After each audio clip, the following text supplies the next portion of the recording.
There is an old trick the boy once saw a street performer play in a Florentine square. He drew two lines in the dust, exactly the same length, and asked the crowd which was longer.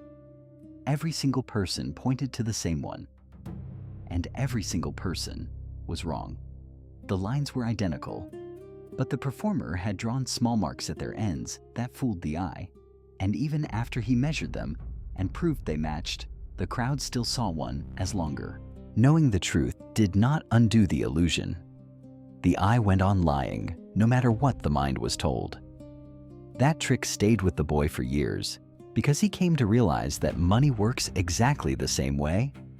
Most people he saw did not lose money because they lacked information.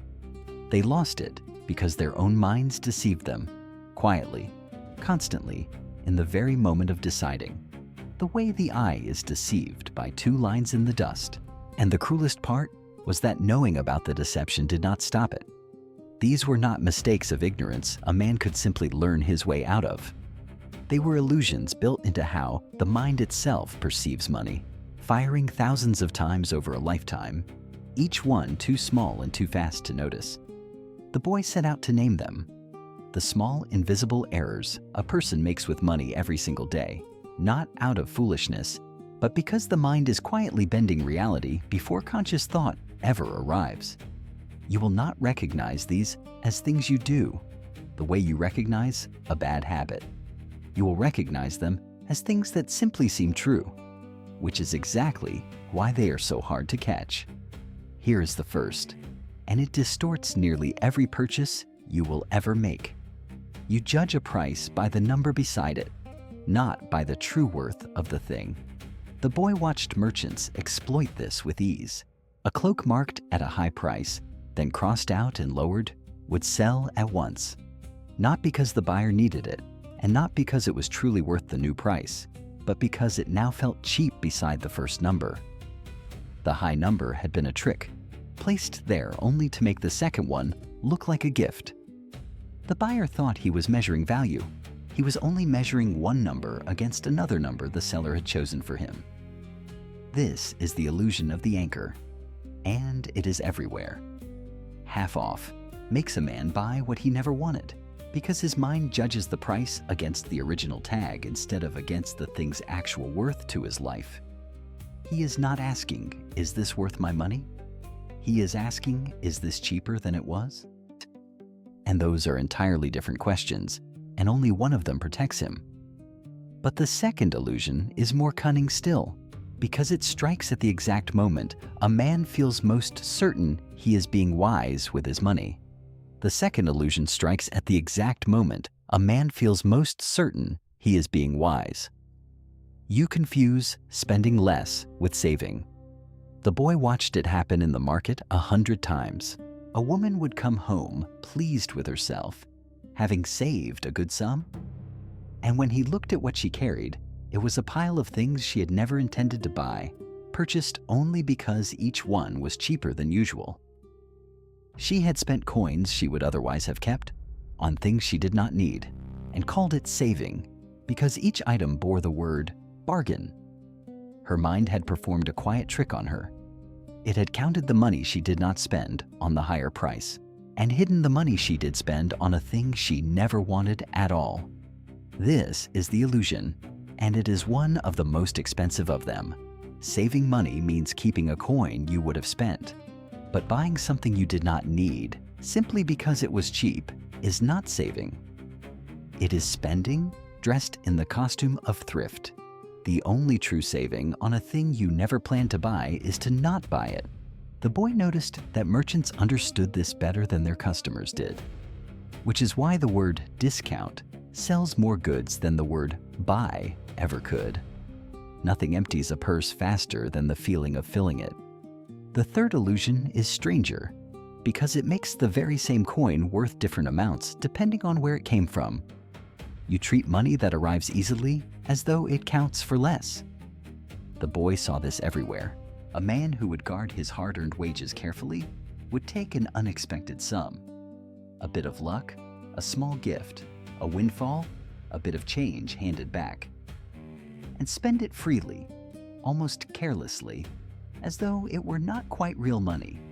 In his mind, the coin he had sweated for and the coin that fell into his lap were two different things, worth different amounts, deserving different care.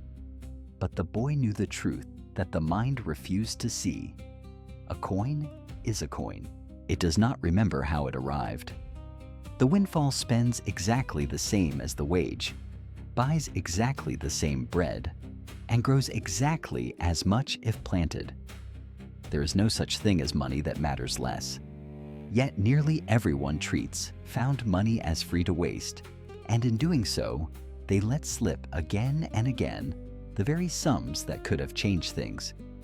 Because those sums arrived without pain, and the mind values only what cost it pain, the boy learned to treat every coin the same, no matter how it came, because his future could not tell the difference, and neither could the market. But the fourth illusion is the most invisible of all, because it hides not in the money you see, but in the time you never think to count. The fourth illusion hides not in the money you see, but in the time you never think to count. You judge a cost by what it takes once, and stay blind to what it takes again and again. The boy watched a man wave away a small recurring expense as nothing. "It is only a few coins," he said. And he was right about the once. But the boy did the sum the man never did. A few coins, repeated every week, every month, across the years, was not a few coins at all. It was a quiet fortune, leaving his hands in pieces so small that no single one ever alarmed him.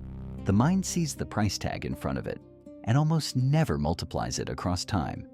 And so a person can bleed away more through one tiny, endless expense than they would ever lose in a single purchase large enough to frighten them. This is why the small and constant is more dangerous than the large and rare. A great expense announces itself. You feel it, you weigh it, you decide. But a small recurring one slips beneath your notice precisely because it is small, and it keeps slipping forever unmeasured. The boy learned to fear the tiny leak far more than the great flood, because the flood, at least, a man sees coming, while the leak drains him for a lifetime and he calls it nothing. The fifth illusion bends the very scale a man uses to weigh every choice. You feel the pain of losing far more sharply than the pleasure of gaining.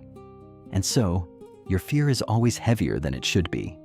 The boy noticed that a man who lost a coin suffered more than the same man rejoiced when he found one. The ache of losing was sharp and loud, the pleasure of gaining quiet and quickly forgotten. And because the mind weighs them so unequally, it makes a man clutch too tightly and risk too little. He holds a failing thing far too long, unable to bear the sting of letting it go. He refuses a wise, measured risk because the possible loss looms larger in his mind than the greater possible gain. His inner scale is bent, tilted always toward avoiding loss, and he mistakes that bent scale for caution. The boy understood that this single illusion quietly rules 1,000 decisions. It is why men sell their winners too early and hold their losers too long. It is why they leave money sitting safe and shrinking rather than risk it growing. The fear of losing what you have is not wisdom. It is an old weight pressing on one side of the scale, and the man who does not know it is there will let it decide his whole life, always in the direction of standing still. But the sixth illusion is perhaps the most humbling of all, because it means the careful decision you were so sure you made with reason was never made with reason at all. The sixth illusion is the most humbling of all, because it means the careful decision you were so sure you reasoned your way into was never reasoned at all. You believe your money choices are made by your logic, when they are quietly made by your mood. The boy watched the same man make two completely different decisions about the same purchase on 2 different days, and never once notice that the thing deciding was not the purchase, but his own state. Tired, he spent to comfort himself. Hungry, he grabbed at things he would have passed by while full. Anxious, he clutched his coins in fear. Elated after good news, he threw them around as though they would never run out. Each time the man believed he had weighed the choice sensibly. Each time his mood had already decided, and his reason arrived afterward, merely to dress the decision in respectable clothes and call it wisdom. This is the illusion that undoes all the careful thinking a person believes they do. We imagine ourselves as clear judges, weighing each choice on its merits. But the boy saw that the state of the man weighing is often heavier on the scale than the thing being weighed. The very same cloak, the very same bargain, the very same risk looks entirely different to a man who is rested and calm than to one who is exhausted, frightened, or flush with sudden joy. And almost no one accounts for this, because the mood feels like part of the world rather than part of themselves. The frightened man does not think I am afraid. He thinks this is dangerous. The tired man does not think I am weak right now. He thinks I deserve this. And here, laying the sixth beside the other five, the boy finally saw the single root that fed them all. Every one of these illusions shares the same nature. They happen before thought, not during it. The anchor bends the price before you consider it. The bargain feels like saving before you question it. The windfall feels weightless before you count it. The tiny expense hides before you multiply it. The fear tilts the scale before you weigh it. The mood decides before you reason. In every case, the mind has already quietly bent reality by the time your conscious thought arrives, so that you are not reasoning about the world, but about a world your own perception has already distorted, without ever telling you it did. That is why these mistakes are invisible.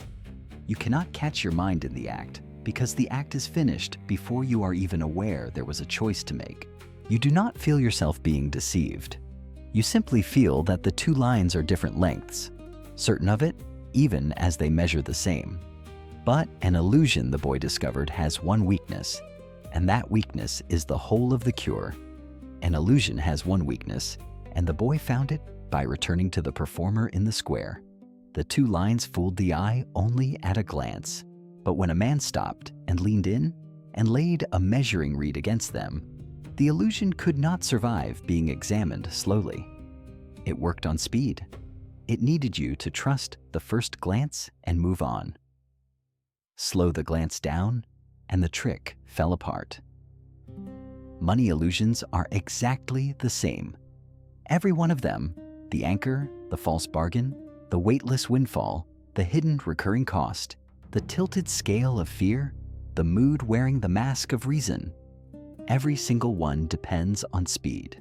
They all happen in the instant between seeing and acting, in that tiny gap where the mind bends reality before thought arrives. And so the cure is not to become smarter, or to memorize every trick, or to distrust the whole world. The cure is simply to widen that gap, to place one deliberate pause between the impulse and the act. The boy learned to do it with a single breath. Before any decision about money, he paused, just long enough to ask one plain question. Wait, what is actually happening here? Is this price truly good, or only good beside a number someone chose for me? Am I saving or spending and calling it saving? Would I want this if it had not fallen into my lap? Am I counting this cost across all the years it will repeat? Is my fear heavier than the facts deserve? And what mood am I in right now, really? That pause, that one breath of daylight between seeing and doing, is where the illusions die, because they cannot survive being looked at slowly. He did not become suspicious of everything, weighing every coin in torment. That would be its own kind of prison. He simply stopped trusting the first glance, the way a wise man stops trusting his eyes about two lines in the dust. The pause became a quiet habit, almost invisible, and it saved him more over a lifetime than any clever scheme ever could. So here they are, the 6 tricks your mind plays every day. It judges price by the number, not the worth. It calls spending saving. It treats easy money as weightless. It ignores the cost that repeats.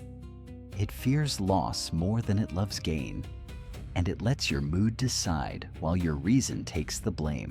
6 illusions firing all day long, and every one of them undone by a single breath of attention. You have measured those 2 lines now. You know they are the same. The only question left is whether, in the moment that matters, you will remember to stop and look, or trust the glance like everyone else, and see one as longer still. The boy never told anyone which they would choose. He only left the measuring reed where they could find it and walked on. The next fable is already waiting for those who care to look slowly.